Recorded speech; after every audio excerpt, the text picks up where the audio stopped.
Hacer en esta oportunidad el primer ejercicio de esta diapositiva. En este caso estamos hablando de fuerzas en el espacio. Dice, el tubo está soportado en un extremo, que es el extremo A, mediante una cuerda AB. Si la cuerda ejerce una fuerza de 12 libras sobre el tubo A, expresa la fuerza como un vector cartesiano. Disculparán mi dibujo, de todas maneras ustedes tienen el de la diapositiva, que es el original, pero es que necesito hacerles algunas aclaratorias acá. Entonces, cuando yo tengo fuerzas en el espacio, yo necesito dar la orientación de esa fuerza. Y si me están pidiendo que la coloque como un vector cartesiano, quiere decir que lo debo expresar con los vectores unitarios que vienen dados I para la dirección X, J para la dirección Y y K para la dirección Z. Los vectores unitarios no son más que los que dan la dirección, o sea, hacia dónde va el vector. Entonces, en este caso yo tengo cuánto vale la fuerza, vale 12 libras, pero yo no tengo cómo está orientada esa fuerza. Yo necesito dar ese vector y para eso lo tengo que plantear en función de los vectores unitarios.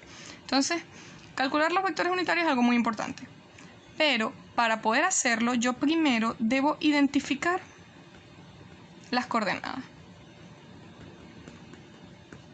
Y eso es algo que ustedes tienen que hacer siempre que empiezan un problema que sea en el espacio. Identificar primero las coordenadas. Entonces, ¿a qué coordenadas me refiero? Bueno, si mi fuerza va de A hasta B, la dirección va a ser esa, de A hasta B. Por lo tanto, voy a sacar las coordenadas tanto del punto A como del punto B. Vamos primero con B, que es el más sencillo. B, coordenada de X, 0. No tiene coordenada en X, porque está directamente sobre el eje Z. En Y tampoco tiene, entonces va a ser 0. Y en Z sí, que sería esta distancia, que son 6 pies. O sea que las coordenadas de B son 0, 0, 6. Esto es X, Y y Z. Ahora voy con A. Entonces el punto A está ubicado en esta parte de acá. Ahora, ¿cuál va a ser la componente en X? Bueno, el punto A está ubicado a 5 pies en X. Fíjense que está, acá ya se lo definen. Esta es la dirección en ese eje, en el eje X. Entonces va a ser 5. Ahora, en el eje Y. En el eje Y va a ser en este sentido, o sea, de aquí hasta acá. Pero, ¿qué pasa? Yo no tengo esa dimensión, a mí no me la están dando, pero sí me están dando que este tramo que está inclinado acá vale 3 pies y tiene 20 grados con respecto a esta línea. ¿Cuál es esta línea? Y. Es decir, que este tramo de acá del tubo está en un plano ZY, que es lo que les coloqué acá, y tiene 20 grados con respecto al eje Y. Por lo tanto, ¿qué puedo hacer yo? Descomponer esa fuerza, esa distancia. Yo voy a tener que de aquí a aquí vale 3 pies, ¿correcto? Entonces voy a colocar 3 por... Si a mí me interesa la Y y el ángulo está con respecto a Y, 3 por coseno de 20, ¿correcto? Esa va a ser la distancia que hay de aquí hasta acá, porque es como que yo tuviera esto inclinado así y lo que hice fue subirlo al eje Y. Entonces, tengo la componente en Y. Ahora la componente en Z va a ser igual, pero ahora me va a quedar así y hacia abajo. ¿Ok? De hecho, me va a quedar por debajo del eje Z, en las Z negativas. Por eso voy a colocar negativo y voy a poner 3 pies, que es lo que vale la inclinada, multiplicada por ¿quién? Como aquí ya usa el coseno, entonces aquí vendría a ser el seno de 20. Y así tengo las coordenadas. Esas son las coordenadas del punto A. Todavía no tengo la dirección del vector. Entonces, lo siguiente que hago es realizar el vector posición. ¿Cómo es el vector posición? El vector posición es el vector que rige esta línea, la línea AB, tal cual. Entonces va a ser vector AB y siempre digo Y2 menos Y1, X2 menos X1, Z2 menos Z1. Siempre es hacia donde voy. Yo voy hacia arriba, entonces este es mi punto 2. Lo voy a identificar acá como mi punto 2 y este va a ser mi punto 1. Entonces voy primero con X. Viene X2 menos X1. ¿Quién es X2? 0. 0 menos X1, que es 5. punto y coma. Ahora voy con las y. Y2, que es 0, menos Y1, que es 3 por el coseno de 20. Punto y coma. Ahora voy con las zetas. Z2, que vendría a ser 6, menos Z1, que es negativo, entonces menos con menos, más 3 por el seno de 20. Ok, acá tengo el vector AB. Vamos a calcular, vamos a decir, acá va a ser menos 5, menos 2,819, y ahora en Z 7,026 positivo. Ya tengo el vector AB. Una vez que tengo el vector AB, ¿qué puedo hacer? Yo puedo hallar el módulo del vector AB. El módulo del vector AB, ¿quién va a ser? Va a ser la distancia. Va a ser la distancia que hay de A hasta B. ¿Para qué yo hallo eso? Para conocer el vector unitario, porque el vector unitario es el que me va a dar la dirección de esa línea. ¿Y cómo yo lo hallo? Bueno, yo sé que el vector unitario va a ser igual al vector posición, que va a ser este, dividido entre el módulo de ese vector. Este va a ser el vector unitario.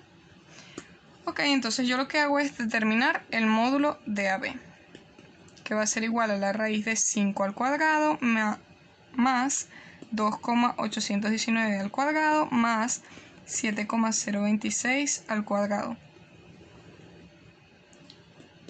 Okay, aquí no importan los signos porque como están al cuadrado no van a afectar en nada. Y esto da 9,073.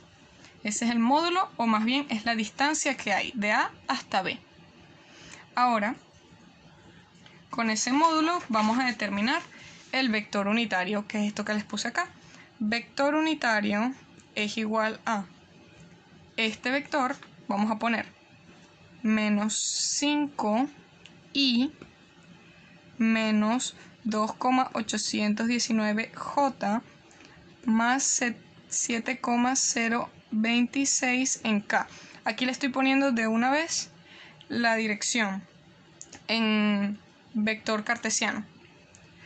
Y ahora voy a dividir cada uno de ellos entre el módulo, entre 9,073. Divido entre 9,073 acá también y acá.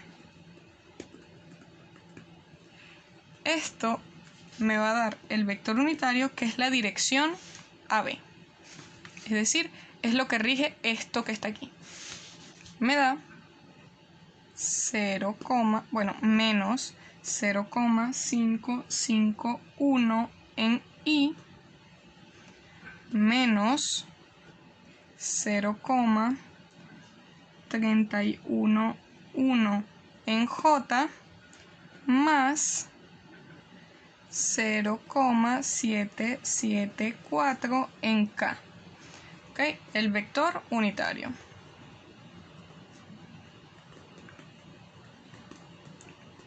Ahora, ¿para qué me sirve el vector unitario? Bueno, como el vector unitario me da la dirección y yo sé que la fuerza de 12 libras está en esa dirección, yo simplemente multiplico mi fuerza por el vector unitario. Entonces, fuerza va a ser igual al valor, que son 12 libras, multiplicado por mi vector unitario. Entonces, fuerza va a ser igual a quien multiplico 12 por 0,551 y esa va a ser la componente en I. Es decir, que la fuerza tiene una componente de menos 6,612 en I menos 3,732 en J y 9,288 en K. Esto en libras, porque es fuerza. Entonces este es el vector de forma cartesiana, de forma vectorial cartesiana, de la fuerza. Es decir, de este 12. Si yo lo descompongo en cada una de sus componentes, voy a obtener esto que está acá. Entonces, lo primero que se hace siempre es coordenadas vector posición, vector unitario y luego multiplico por la fuerza. ¿Ok? Y así obtengo esto que está aquí. Voy a hacer una aclaratoria entre la diferencia que hay entre el vector posición y el vector unitario. Ambos rigen lo que es esta línea, la línea de A hasta B, pero el vector posición está asociado a la distancia. Por eso es que cuando lo calculo, tomo en cuenta las coordenadas. Las coordenadas vienen dadas por una unidad. En este caso es el pie. Es decir, que el vector AB o el vector posición AB viene dado en pies. Y cuando yo determino su módulo, esto también va a estar en pies. Quiere decir que está asociado a una unidad. Pero cuando yo divido el vector posición entre el módulo, los pies se van y me queda el vector unitario, que es un vector adimensional. Él solamente viene dado por las direcciones, la dirección Y, la dirección J y la dirección K, pero no está asociado a ninguna unidad. Por eso es que luego yo lo puedo multiplicar por otra magnitud, como por ejemplo la fuerza, una magnitud que vale 12. Al multiplicarla por ese vector, me va a dar el vector fuerza. Acá yo solamente tengo una magnitud, pero cuando la multiplico por esta dirección, que vendría a ser el vector unitario, entonces obtengo el vector fuerza.